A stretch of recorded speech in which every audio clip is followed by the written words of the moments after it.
The images in this video are fictional, and do not necessarily match what really happened. They are just reenactments of real crimes.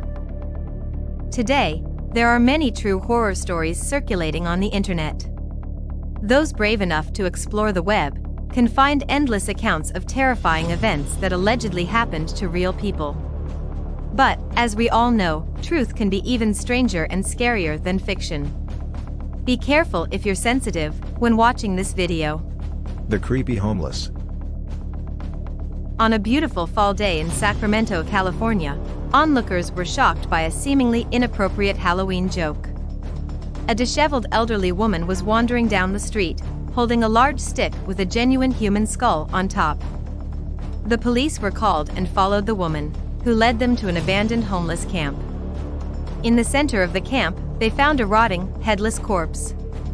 Despite thorough searches of the area, no leads or evidence have been found and the victim remains unidentified.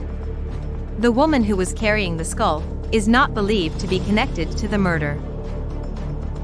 The Australian highway killer. In 2001, Peter Falconio and his girlfriend Joanne Lees were traveling on a remote stretch of a highway in the Australian outback when they were stopped by another driver. The man, Bradley Murdoch, told them he was having car troubles but didn't want help. Peter went to check the man's vehicle and soon after, Joanne heard the sound of a gunshot not far away and then the man returned without Peter. Joanne was tied up, but managed to escape and ask for help. However, due to the remote location, help would take a long time to arrive. As the man pursued her, Joanne escaped capture for 5 agonizing hours, until she was rescued by authorities. The Carnificine. The police in Chicago were quick to locate the deceased woman. In response to a call, she was found stabbed 45 times on the back porch. However, the investigators' night was far from over. The inside of the woman's house was a scene of total carnage. 5 additional family members, aged between 10 and 58, suffered the same fate, each stabbed to an excessive degree, with some also beaten with up to 16 blunt force injuries, and 1 shot. The horrific murders are believed to have taken place over a period of at least 3 hours, and the extreme cruelty points to the possible involvement of a drug cartel. But none of the family members were known to have any connections to drugs or other criminal activities, and the police have no other leads at this time. The Finnish Reaper. In the summer of 1960, 4 teenagers in Finland went on a camping trip to a nearby lake. Unfortunately, only one of them returned, with injuries including a concussion and broken facial bones, as well as other wounds. The only memory he had of the incident was a black figure with glowing red eyes.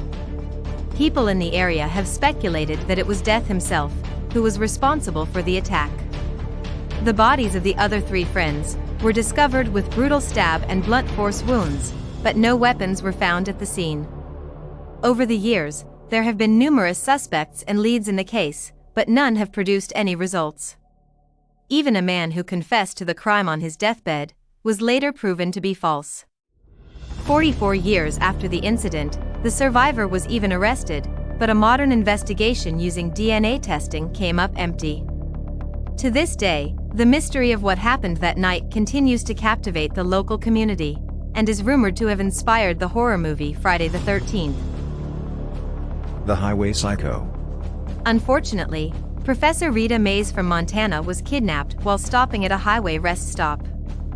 She was struck on the head and placed in the trunk of a moving car, with no idea of her whereabouts or who took her.